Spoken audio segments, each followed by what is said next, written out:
The doctor is saying that you will die because of cancer, isn't it? No, your cancer is cancelled, Swami said.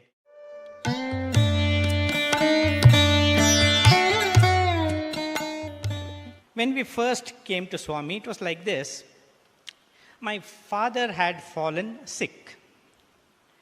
And this was in the 60s. Having fallen sick, he went to a doctor, family doctor, gave my father a mixture.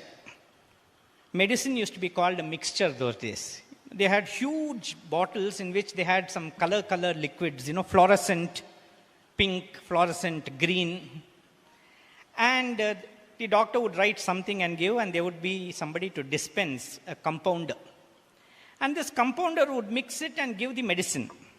Now, the beauty of that medicine was, once you drank it, you would never want to fall sick again. It would be so bitter that you would say, no, even if you have fever, you will say, no, I think I don't have fever. It used to be so bitter.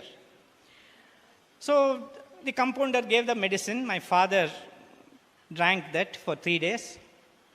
And after 3 days, he was fine. A week later, again he got temperature, went to the doctor. The doctor gave some other medicine, some other combination. And this happened for 2-3 more times. Now, in those days, the doctors used to be very humble. Now, this doctor looked at my father and said, look, this is something beyond me. I think I should refer you to a friend of mine who has started an institute called Silver Jubilee Institute. So you just go to him, let him examine you. So the doctor examined my father and said, we will have to send a tissue for biopsy. So there was a procedure. Tissue was sent for biopsy. At that time, we didn't understand that everything that happens in a very, very beautiful way. When you put the pieces together later on, then you understand what it is. We didn't understand what the Silver Jubilee Institute was all about. We only knew that the doctor had inaugurated this on the 25th anniversary of something. When the results came, the doctor called my father and said, I must tell you this, you have cancer. In those days, telling you had cancer was almost like telling, pack your bags, one-way ticket. It was like saying, call your relatives. And so my father became very scared. And the doctor said, Mr. Tyagarajan, you have a few more days to live. But don't worry, I have a friend of mine who has opened a nursing home. It was called Surgical Nursing Home. He is just returned from England. He is an FRCS, a very brilliant surgeon, and he's up to date with the latest techniques. So he should be able to handle this. So you go and meet Dr. Kalappa. So my father went and met this gentleman, a bright young man, all of 35 years, and a very pleasant person. My father talked to him, and the doctor said, oh, don't worry. I will cure you. I'll just do a procedure. They don't tell you operation because operation is scary. So procedure, and it will be over in a few days.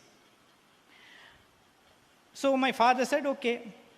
He got admitted, and the doctor did the operation. Father came back home. And after coming back home, after a week, he had to go for a review. When he went, the doctor said, I think you must come back next week again. So when he went the next week, the doctor said, you know something, the first operation has not worked so well. We'll have to have one more operation. So father said, okay. I mean, you don't have a choice, right? So he said, okay. So my father went again and got admitted, got operated. Now this wonderful surgeon, he was the best surgeon in Bangalore.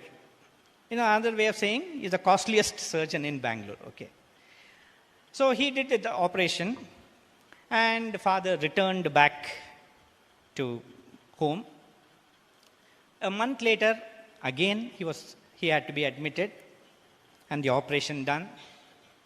And the doctor was all confidence. He said, no problem. It's only when you have problem you say no problem. Did you notice that? I remember I was a small boy at that time. All that I could understand was, first my father was staying at home, going to the hospital, getting admitted, and coming back. After some time it became, my father was staying in the hospital and occasionally coming home. It was like that. So 10 operations, 15 operations, 20 operations, 25 operations. Now the doctor was sure that he can't handle this. So he called my sister. My sister was doing her MBBS at that time. He called her and said, I have something to tell you, something which I want to share with you. Your father is in advanced state of cancer. I have tried all that I know, and it's not succeeding. I cannot assure you of anything. He is going to pass away any time now. So why don't you take him home? Let him at least die in the surroundings with all of you children around him, because we didn't have a mother. Let him be with you, and let him pass away peacefully. Why should he be in this atmosphere of all this antibiotics and phenyl and all that? So my sister got him discharged and brought him home. You can understand the mental state of this sister of mine, who was the eldest in the family, who was herself a student. She had not completed her studies. I was the youngest. I had just joined school, I think, a couple of years before that. She brought my father home, but went to the college in the afternoon because she had to attend the class. Sitting in a corner, she was very depressed. If father too passes away, who will take care of us? Because he was the only breadwinner in the family. And if he also dies, who will take care of her? That was the agony. And she was so depressed, sitting in one corner, crying.